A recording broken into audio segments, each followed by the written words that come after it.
Bem-vindos à aula, eu sou o professor Darlon, formado pela UFRN, professor da rede do município de Areias, professor da rede do estado do Rio Grande do Norte.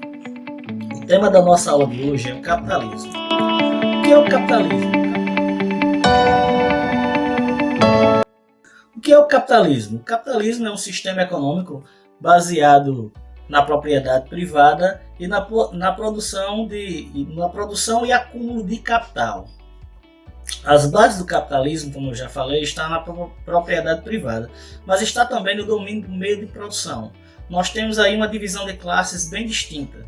De um lado nós temos os burgueses, as pessoas que dominam os meios de produção, e do outro nós temos o proletariado, aquelas pessoas que empregam seu tempo na produção de bens de consumo e dessa maneira eles acumulam capital, né? Eles não têm os meios de produção, a coisa que eles têm é o seu tempo, né? Então eles vendem esse tempo. O termo burguês surgiu na Idade Média. Os burgueses eram aqueles comerciantes que enriqueciam e moravam dentro dos burgos. Os burgos eram os muros dos castelos.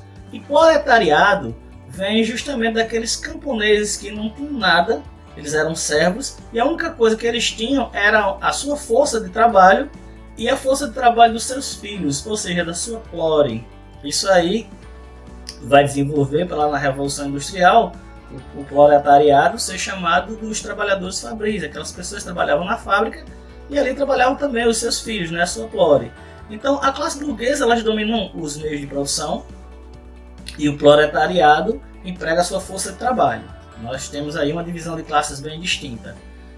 O capitalismo ele não surgiu de uma hora para outra, ele vem se desenvolvendo lentamente, gradualmente desde a Idade Média. E ele se divide em três partes: capitalismo mercantil, que é aquele baseado no mercantilismo, que teve o seu desenvolvimento ali, o seu auge a partir do século XVI até meados do século XVIII.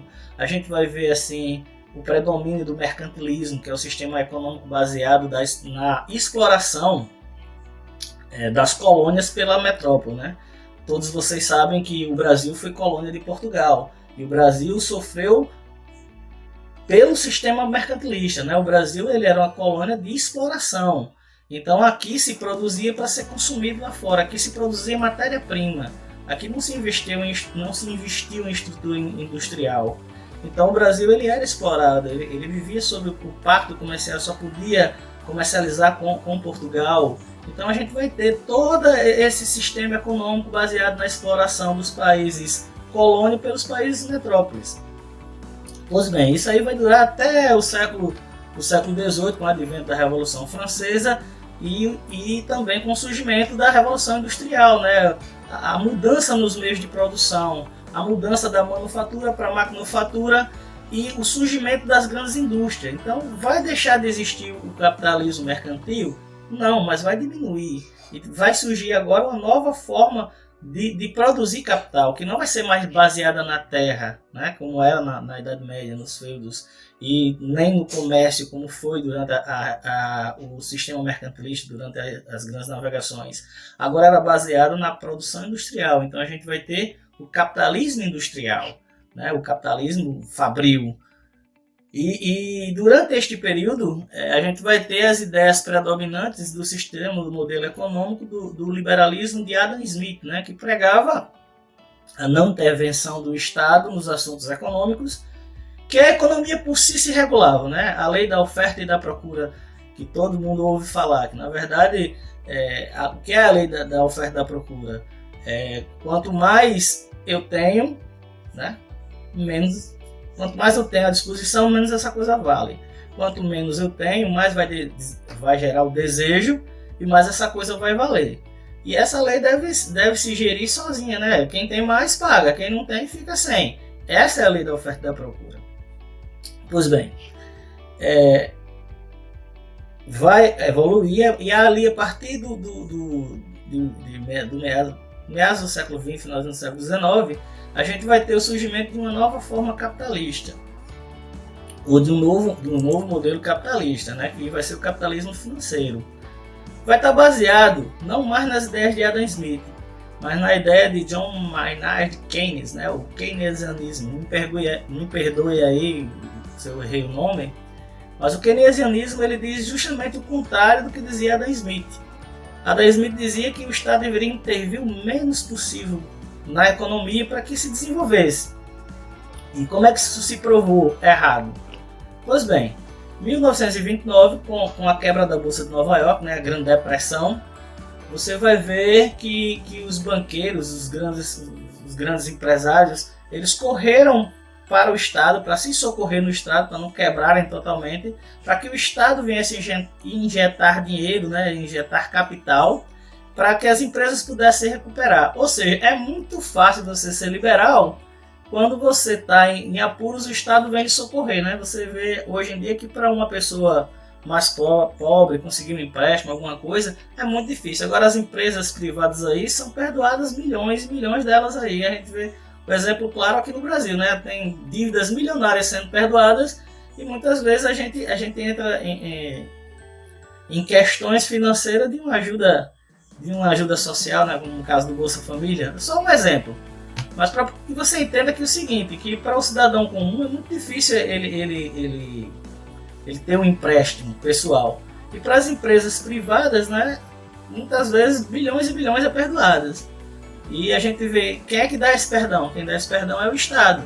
Então é muito fácil você ser liberal quando você está em perigo, o Estado vem lhe socorrer. Pois bem, vamos lá. Com a quebra da Bolsa e as ideias de Keynes, que era justamente o seguinte, o keynesianismo ele prega que o Estado deve ser macro, o Estado deve regular a economia, o Estado deve injetar capital naquele setor da economia que está necessitando, que não vai bem. Então você vê que é um contraponto entre as ideias de Adam Smith e as ideias de Keynes, né, do keynesianismo.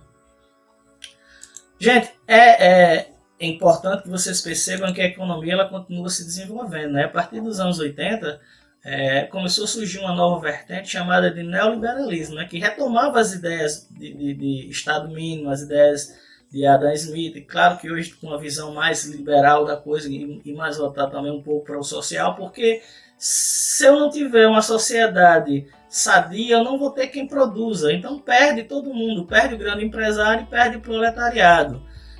O capitalismo ele também não pode consumir tudo, porque senão ele se exaure, né? Ele se extingue, é como um fogo, você tem que ir alimentando aos poucos.